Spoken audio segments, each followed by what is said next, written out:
Kami dari Prodi IPS ini beranggotakan 5 orang. Di sini saya ketua itu bernama Ricky Sandra. Di sini kami mungkin sedikit ingin mewawancarai atau bertanya kepada Abang tentang kriminalitas penjambretan, karena kami mendapat info itu bahwa Abang baru keluar dari penjara atau selama 2 bulan. Jadi kedatangan kami untuk sekedar untuk wawancara dan bertanya. Dari selatan, agama saya Islam. Saya sudah berkeluarga dengan 2 orang anak, alhamdulillah sepasang. Ya keadaan saya seperti inilah. Ya sehari-hari saya itu berjualan keliling. Tapi beberapa hari ini semenjak keluar dari sana kemarin, saya itu mau buka lapak di Kaningkar Barang untuk jual martabak, supaya kedepannya itu saya bisa mengurangi ya sifat-sifat saya yang seperti dulu. Izin mohon maaf Bang, mungkin kami sedikit mengulas yang masa lalu atau yang kemarin kan. Dari pertanyaan kami, mungkin apa sih faktor penyebab utama Abang itu menjadi atau bertindak sebagai kriminalitas penjambretan tersebut? Satu, permasalahan ekonomi itu pasti, karena tidak bisa dipungkiri bahwasanya keuangan itu adalah salah satu faktor permasalahan terbesar dalam keluarga. Ya, jadi alasan saya kemarin itu ya satu karena faktor ekonomi. Sudah, yang kedua juga ya karena adanya kesempatan. Sebenarnya kan niat kita itu tidak ada, tapi ada kesempatan maka terjadilah gelap mata. Baik, Assalamualaikum warahmatullahi wabarakatuh. Perkenalkan, nama saya Ricky Sandra. Saya dari Prodi Tadris Ilmu Pengetahuan Sosial, tepatnya di Fakultas Tarbiyah dan Tadris Institut Agama Islam Negeri Bengkulu. Baik, di sini saya akan membuat tentang kesimpulan untuk melengkapi tugas UAS saya mata kuliah patologi sosial di semester 5 ini. Yang pertama yaitu menjelaskan tentang, di sini kami disuruh menjelaskan mendapat tentang tema kriminalitas, dan kami memilih dapat salah satu narasumber yang dulunya atau masa lalunya dia seorang kriminalitas, dan alhamdulillah dia dan kami mendapat info dari masyarakat beliau itu baru keluar dari penjara. Itu jadi kami ingin mewawancarai sang narasumber tersebut. Untuk narasumber ini bernama Bang Aris, itu berasal dari daerah Bengkulu Selatan, beragamakan Islam dan berpendidikan SMP atau SD. Dia mengatakan kemarin SD atau SMP itu SMP.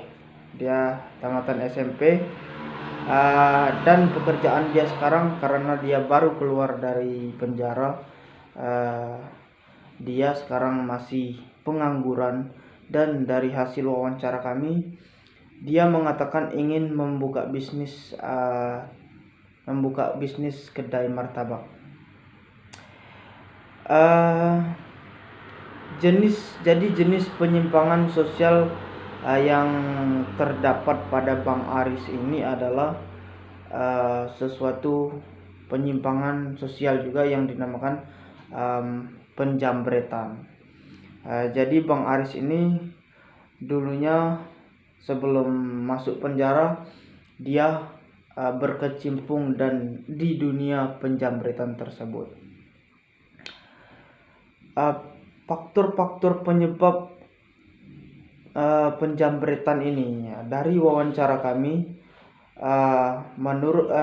dari wawancara kami, Bang Aris itu mengatakan faktor utama yang menyebabkan beliau masuk ke ranah dunia penjamretan tersebut adalah faktor ekonomi yang sangat serba kekurangan, dan juga ada juga faktor-faktor kecil yang membuat Bang Aris itu terjun ke ranah penjamretan, seperti desakan dari keluarga yang ingin serba instan mendapatkan uang, dan juga nafsu Bang Aris juga ingin membeli sesuatu, dan dari serba kekurangan itu yang menyebabkan Bang Aris terjun ke dunia penyimpangan sosial, tepatnya di kriminalitas penjamretan tersebut. Dampak bagi pelaku atau dampak bagi Bang Aris ini tersebut dan bagi masyarakat,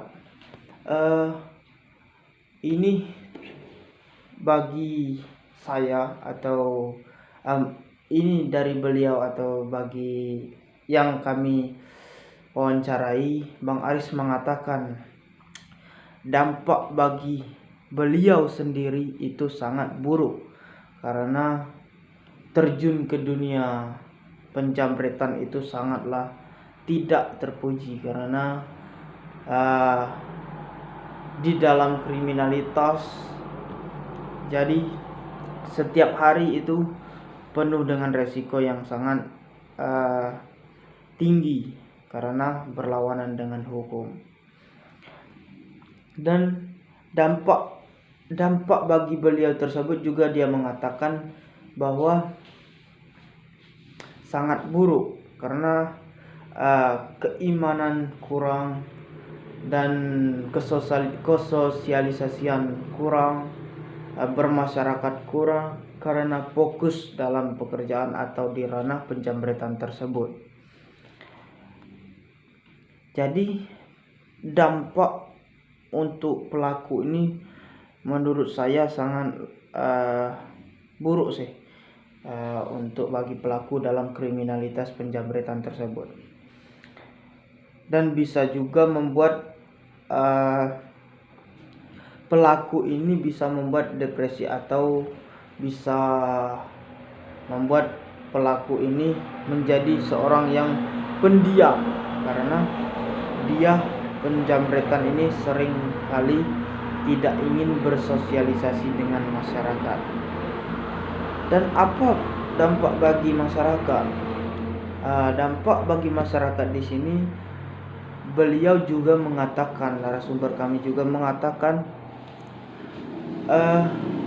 di masa lalunya, di waktu beliau menjadi seorang jambret, dia mengatakan banyak sekali dampaknya bagi masyarakat, karena dampaknya bukan dampak positif, karena dampak ini dampak negatif, karena merugikan orang banyak, juga meresahkan orang banyak.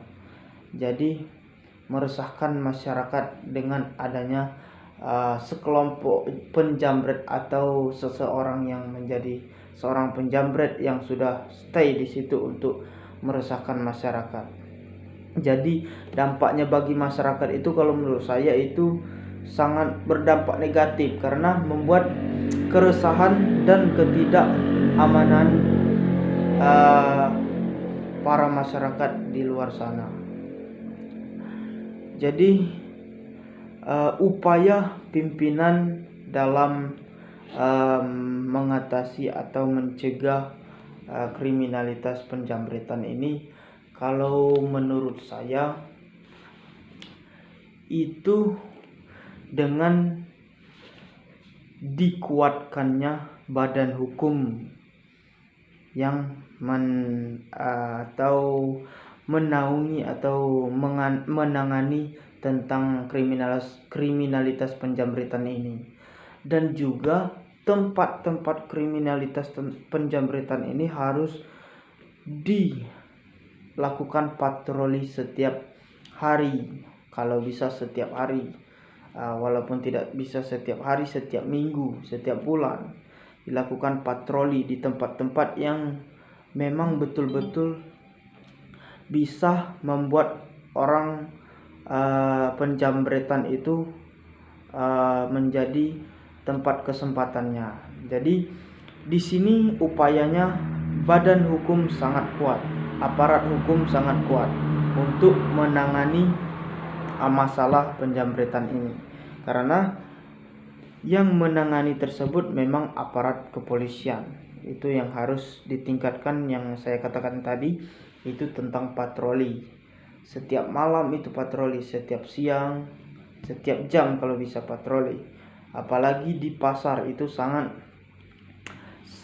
rentan banyaknya penjamretan. Dan bagaimana kebijakan yang dibuat pemerintah agar penjamretan tersebut tidak meluas di masa depan. Yang di masa depan tidak meluas seperti yang saya katakan tadi, harus ada badan hukum yang kuat dan bisa membuat penjamret itu tidak ingin mengulangi hal tersebut. Jadi mungkin itu saja yang dapat saya jelaskan atau saya simpulkan dari wawancara kami kepada Bang Aris di masa lalunya, atau yang dia ceritakan tentang masa kelamnya menjadi seorang penjamretan.